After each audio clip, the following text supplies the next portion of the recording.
Welcome back to the Sound Doctrine podcast.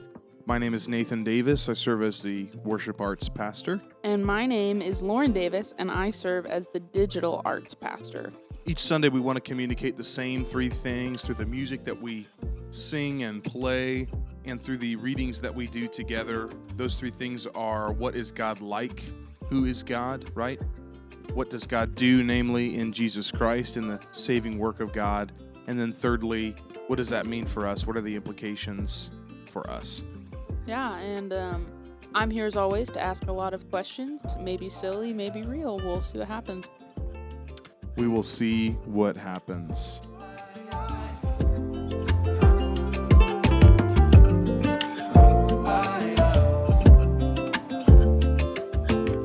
All right, today we've got three songs that I think all of these I would say are fairly popular.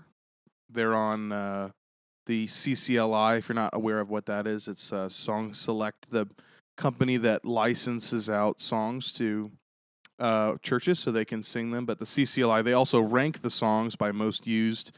I would venture to say all three of these are in their top 100, maybe even in their top 50 list, which is unintentional on my part, actually, as I was planning them, but sometimes it shakes out like that. Yeah. So let's just jump in. Okay, so the first song that we're doing this week is Graves into Gardens, Elevation Worship, and Brandon Lake, if you listen to the recording. But it's a good song, talks about one of the attributes of God that I think we miss frequently, which is that God works with bad stuff, works with dead stuff, and turns it into something new and something beautiful. First verse, I searched the world, but it couldn't fill me. Man's empty praise and treasures that fade are never enough. I mean, that's pretty self-explanatory, right? A lot of us have been in situations, life situations, where we've tried to find fulfillment in other things. And maybe not all of us have, quote, searched the world, right? But we've tried things that don't work. Man's empty praise, right? People complimenting us and lifting us up and all of that. That's it's never enough, right? Then you came along. This is our testimony as a church. God came to us, right? He initiated and put me back together, and every desire is now satisfied here in your love. Oh, there's nothing better than you. There's nothing better than you. Lord, there's nothing is better than you. Excuse me. Yeah. That's it, right? That's it. God's the only thing that can satisfy us and fulfill us. That verse 3, I'm not afraid to show you my weakness. Man, we talked about last week this desire a lot of us have for what we would call authenticity, probably a misnomer, what we would call authenticity in worship, that you can only sing or feel things that you think are really your experience in that moment. And I think a lot of us are absolutely afraid to show God our weaknesses. The irony is, we don't even really need to show him anything. He's omniscient, right? He knows our weaknesses way better than we do. So I think it's a declaration of faith to say, by your grace, I won't be afraid. I won't be afraid to be vulnerable before you. And I love how that verse ends. My failures and flaws, Lord, you've seen them all, and you still call me friend. That gets at, I think, the heart of one of the biggest human fears, which is if somebody sees the worst parts of me, or if somebody knows me really well, they will not call me friend. They'll leave me, they'll abandon me. But that's not God, right? That's not God. The God of the mountain is the God of the valley. There's not a place your mercy and grace won't find me again. Talking about the highs and lows of life. Yeah. And then back to that chorus. And then my favorite part of the song, the two bridges here. You turn mourning to dancing. It's scriptural, by the way, right from the Psalms. You turn mourning to dancing. You give beauty for ashes. You turn shame into glory. You're the only one who can. I like too the emphasis in this song from the verses, and now here we're seeing it again in the bridge of the uniqueness, the what theologians will call the otherness of God. Yeah. You're the only one who can, right? I've looked all over the world, and I can't find the thing that's going to fill the hole in my heart and my soul. That's a big theme in this song, the otherness of God. That God is, we call God holy all the time, right? God is holy. And when we say that, what we mean is God is set apart himself. He is other in the sense that he is complete. He has no need. He has no lack. And yet he has a perfect and complete purpose in being the creator and the sustainer of all life. So he's totally other. You're the only one who can, right, to change these things. Mourning to dancing, beauty for ashes, shame into glory. And then that second bridge, you turn graves into gardens. I think more often than not, when we sing these, especially on Sundays, I'm running around, I'm doing a billion things. My brain is not always in the place it needs to be when we get to worship. But this is one of those songs that I feel like I can sing over myself, that even if I don't feel it Yeah. in that moment, or even if I don't want to feel it, Yep.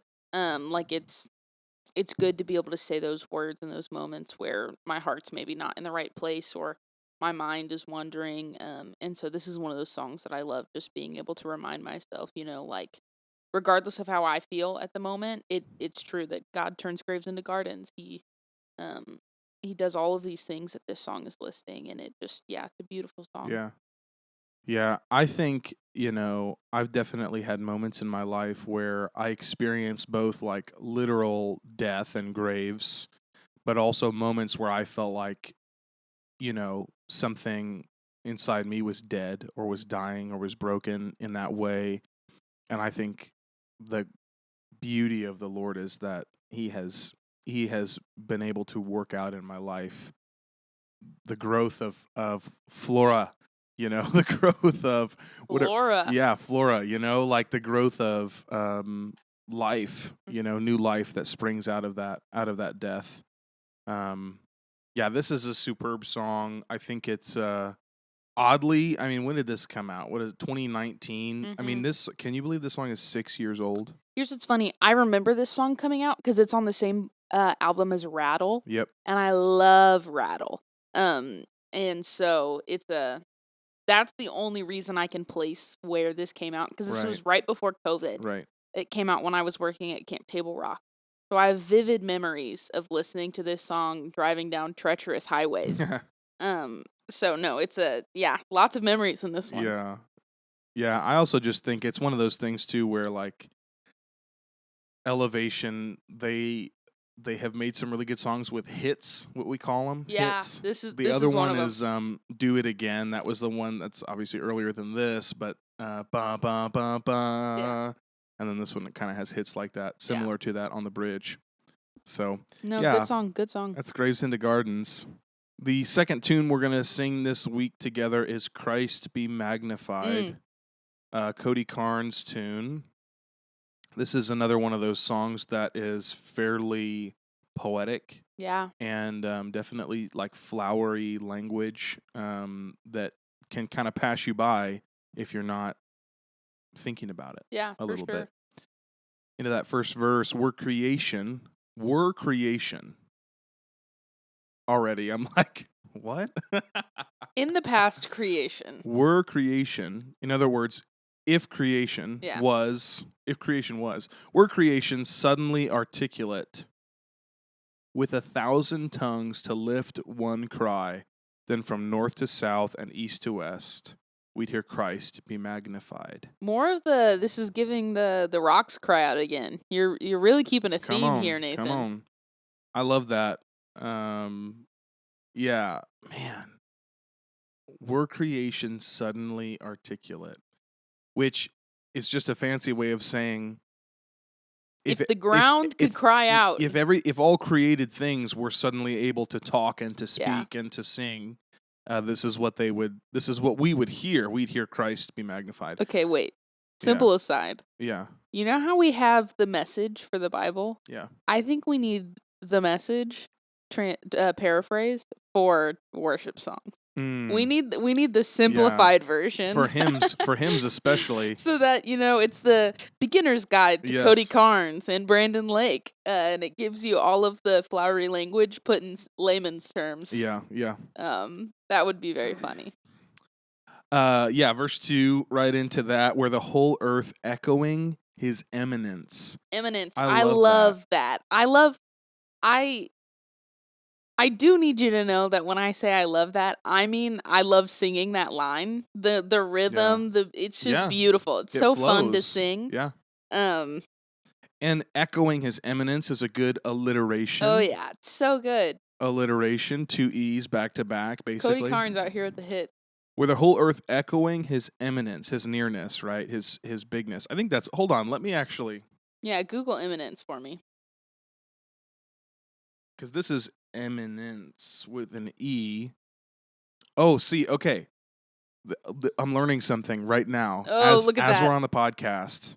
We've said it before. This is us learning, and we're taking you on the journey of our learning with us. Yeah. So, in case you didn't know, eminence with an E, EMINENCE. As opposed to I-M? Eminence, as opposed to I-M, Okay. M, or you don't have to spell it. One starts with E, one starts with I. Yes, one starts with I. Imminence with an I means like closeness or nearness, like it's imminent. Yeah, immediate. But eminence with an E has to do with prominence or superiority. Oh. So different thing. It's bigness. And that's what as soon as I started to define it the other way, I was like, no, that's not right. So there you go. Eminence with an E is about superiority, bigness, all that. So where the whole earth echoing his eminence, his name would burst from sea and sky. I like that because, like, sea and sky and the word burst makes me think of two different things. One of them being a big wave, the other being rainfall, or like a crack of thunder. Yeah. From rivers to the mountaintops, we'd hear Christ be magnified. And then that chorus, oh, Christ be magnified, let his praise arise, Christ be magnified in me. Christ be magnified from the altar of my life, Christ be magnified in me. I love that this is to the response because he kind of sets it up, right, where, creation tells of God's glory. Creation echoes his eminence, and then in the chorus, it's like, yeah, that, and also I have a choice to make about whether or not Christ is going to be magnified in me. And so I'm making this request. I'm making this plea. Christ be magnified in me. And then I like that line too in the chorus, from the altar of my life. Yeah. Because, Romans 12, 1 and 2 or 2, let your bodies be living sacrifices to the Lord. Verse 3, kind of on the same theme here. When every creature finds its inmost melody and every human heart its native cry. By the way, we're saying something about humanity. This is an anthropological statement. Ooh. We talked about anthropocentrism, different thing, related thing, but different. But this is a statement about what humans are meant to do and meant to be. So when every creature finds its inmost melody and every human heart its native cry, in other words, the thing that it is meant to, that's native to it, the cry, the shout that is natural to us. And then it says, then in one enraptured hymn of praise, we'll sing Christ be magnified. Yeah. So I like this because I think a lot of times we think about, like, for example, holiness. We talk a lot about holiness in the Church of the Nazarene. And what does it mean to be holy? What does it mean to be sanctified?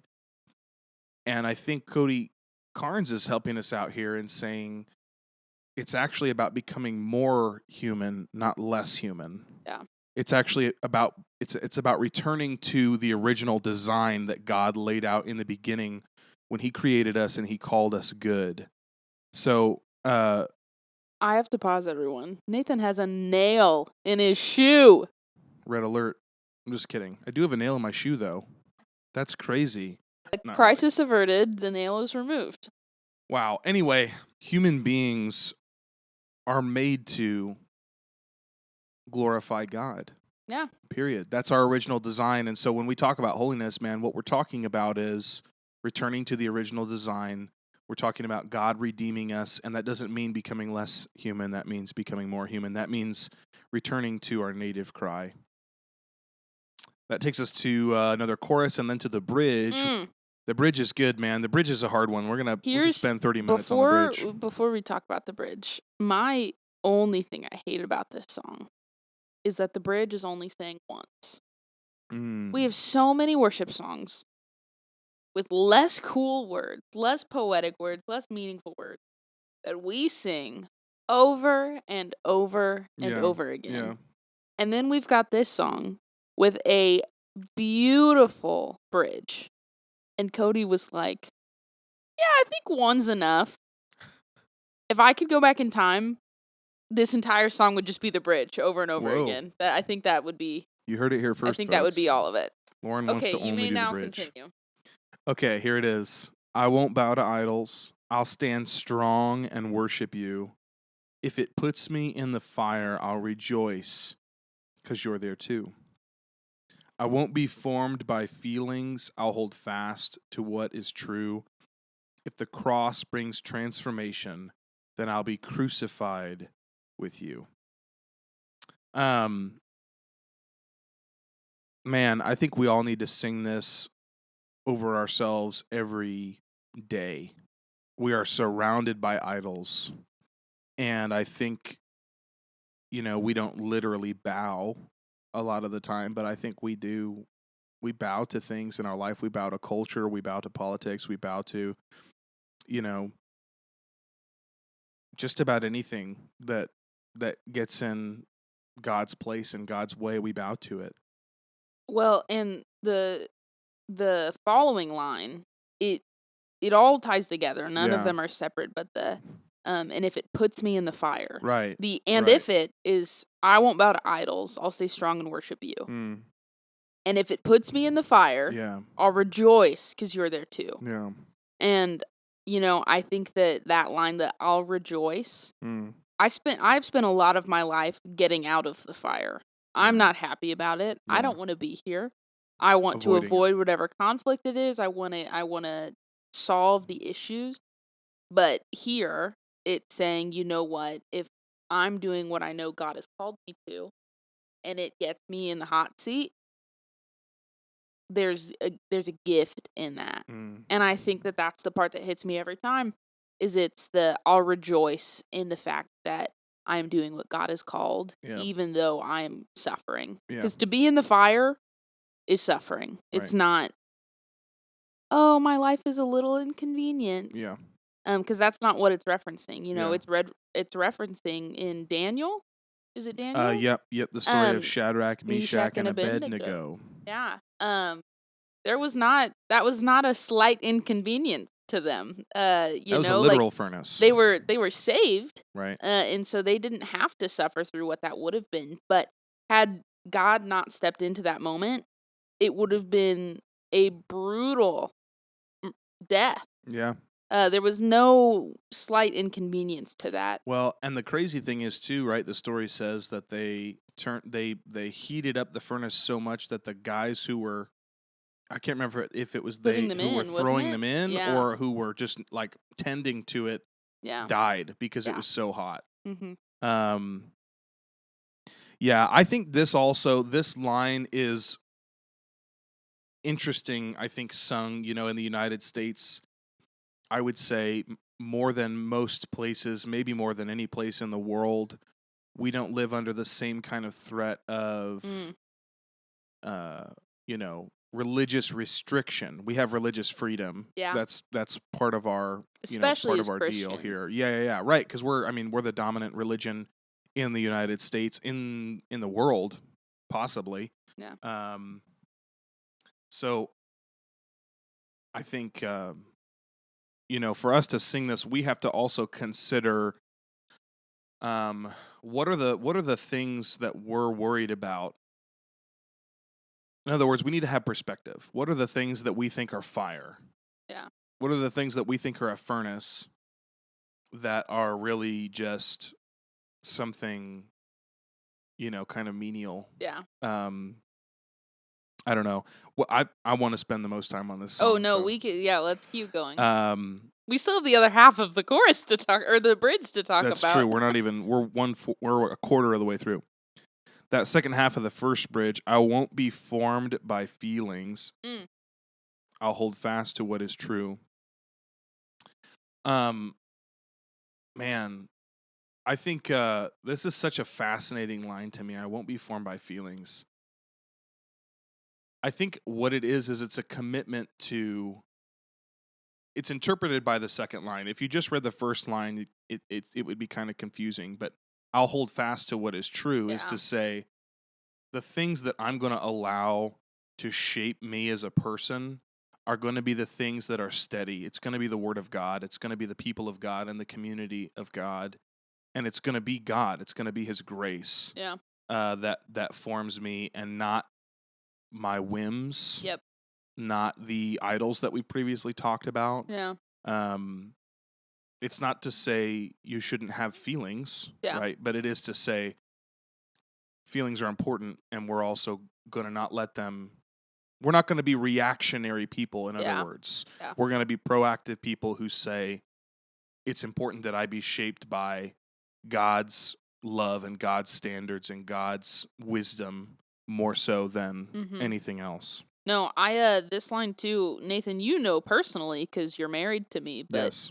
I'm a very, very feelings-based person. If I feel it, it's real. Yeah. It's happening. Whatever it is has to be true. Right. And so this is the line that I think convicts me the most of, sometimes feelings are there to help us, and God has given us feelings for a purpose. Right. But sometimes, they're there and they're just a reminder of our humanity. It's not the deciding factor in everything we do. And so this line to me, I would tattoo this on my body if I wanted to. I don't really want to. Hold on, let's pause. But if I wanted to do this, I would do it. Unfortunately, I don't want to. Well, yeah, but it's one of those things that I think it's another one we gloss over. And it's like, that's such a powerful sentence. Yeah. And Cody Carnes decided we only needed to sing it once. This is why we're here. You and I are trying to dig into these. This is why we're here. Yeah. The last line, man, of the first bridge, by the way, still not to the second bridge. Yeah. If the cross brings transformation, then I'll be crucified with you. There's another option for that one. You can also sing you can hang me there you with can you. hang me there with you. I don't know why. I like that line better. Crucifixion is not something that happens today. Right. And so my brain doesn't really, I'm like, oh yeah, you can crucify me with you. But aren't no... they still referring to crucifixion when they say you can hang me there with you? Yeah, I think they are, but hang me there, it gives me a more tangible reference of, actual death. I've never seen someone crucified. Right. That's not a real crime. Well, you've watched The Passion of the Christ. Yeah, I've seen The Passion of the Christ, but, there's an element of, I don't want to say something wrong here, but storytelling when I see The Passion of the Christ. Yeah. I know that's real in my brain, but being able to fathom. Well, because it's a movie, it doesn't feel as real. Well, yeah, but even it's harder to fathom something that I've never had to actually experience or see someone else experience. Yeah. Whereas Hang Me There With You, I think makes more tangible sense in my brain. I just like it better. That's fair. In either case, I think this is a cool and important parallel from the beginning of this half of the bridge. We're talking about the story of Shadrach, Meshach, Abednego, right? That's the same kind of persecution, right? For worshiping and loving God. In Jesus' case, right, it's a little more to do with him claiming to be God and people, namely the religious elite, not wanting him to do that, right? But if the cross brings transformation, then I'll be crucified with you, is really a line about us, as Paul would say, dying with Christ so that we can be raised with Christ. Yep. I think I talked about this. When we were at Winter Retreat. I think I talked about dying with Christ. Dying to your sins is what the other thing that Paul says, and that's really hard because there is death. There is actual death. Yeah.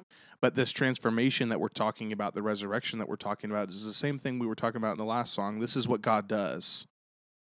Crucifixion, death, resurrection. That's his work. That's what he does. Second bridge. We're going to make it through. I believe in us. Because death is just the doorway into resurrection life. There he goes. That's the point I just made. If I join you in your sufferings, then I'll join you when you rise. And when you return in glory with all the angels and the saints, my heart will still be singing. My song will be the same. Yeah. The second half of the bridge is more self-explanatory, and I That's feel true. like, it's more of It's a little more of a the religious language. lyrical transition back to the chorus, and Yeah. yet I do think it's helpful. Oh no, right, it's so powerful. in expanding on what that first bridge is talking about. If I join you in your sufferings, is the line that sticks out to me. Yeah. I think you may have heard the term ascetic. The ascetic monks. They're people who have usually those who've taken a vow of poverty. They are not interested in material things, and fasting is a big part of their life and existence, how they operate, their spiritual existence. And I think we could do with a little more asceticism in our lives, denying ourselves, the things that maybe comfort us. And by the way, I'm talking to myself more than anybody else. Yeah. I need a little more asceticism in my life, because that's one of the ways, that we can step into the sufferings of Christ is by finding, things to deny ourselves, right? Whether it be food or whatever it could be. I used to like the idea of fasting time, which is to say, sitting quietly somewhere with the Lord. I know this is your least favorite thing. Yeah, I think it's the ADHD. Sitting quietly is like a Yeah. I think it's really beautiful though, because you are taking the most basic, the most simple thing, which is your time. Yeah. And you're giving it to the Lord. You're not giving it to anything else. It's not to say your time can't be given to the Lord when you go to work or when you eat lunch. That time can be given to the Lord, but it's a very intentional pausing. Yeah, it's a different kind of intentionality. Yeah, and it's a very intentional pausing and sapping yourself of, whatever normal thing you would fill your time with. No, I'm with you. I'm with you in theory.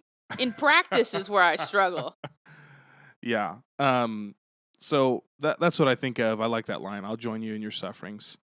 So that's Christ Be Magnified. I mean, we go back to the chorus, but that's all the lyrical content. Beautiful there. Song. Yeah, I love One it. of these days, I'm going to talk Nathan into just doing the bridge 1 over and over and over again, and it'll be glorious for me. Yeah. But until that day, I can deal with it one. Third song for us this time around is I Speak Jesus. Also a beautiful song. This came out when we were in college, right? Yeah. Or maybe earlier. Charity Gale. It is. It's Charity Gale. I'm trying to see if my little chart here has a date on it. Sure doesn't. Hold on. I got another one. I think we were serving at college church at the time when this came out. Or at least when I first started hearing it. Sometime in the early 2020s. Oh my gosh. No, is it older? Oh my gosh. Hold up. When did it come out? 2019. This came out the same year as Graves into Gardens. Yeah, I did not hear this until probably 21, maybe. Yeah. Well, and in all fairness, Charity Gale was really new on the scene. Like before 2019, before I Speak Jesus, I don't think she was really Yeah, I also think in the Nazarene circle, she probably wasn't too. Right. Well, fun fact about Charity Gale is she comes from kind of Pentecostal circles. Yeah. I think the school is called Indiana Bible College, that has some spectacular musicians and they post like music videos of worship song covers on YouTube and other places, I'm sure. And they've just got some really killer musicians. Pentecostals don't mess around, man. No, they They don't. do not mess If around with their music. if Nazarenes could learn one thing from Pentecostals, I think it's the music. Just maybe. Man, yeah, they've got some killer. Now, this is coming from two 24-year-olds who did not grow up in the Nazarene church. So Hot please take, take hot that take. with a grain of salt. We love the Nazarene church and the music. We do. We do. In any case, here we go. That first verse, I just want to speak the name of Jesus over every heart and every mind, because I know there is peace within your presence. I speak Jesus. Yeah, talk about things that you want to form your life. Yeah. Talk Yep. about truth that you want to shape your life around. This is beautiful because it is kind of like, this song is almost a little bit like the blessing, in the sense that you're sort of, it's sort of a prayer. It's sort of offering up prayer over other people, and like later she talks about family, and other things, and so yeah, this is sort of a prayerful song,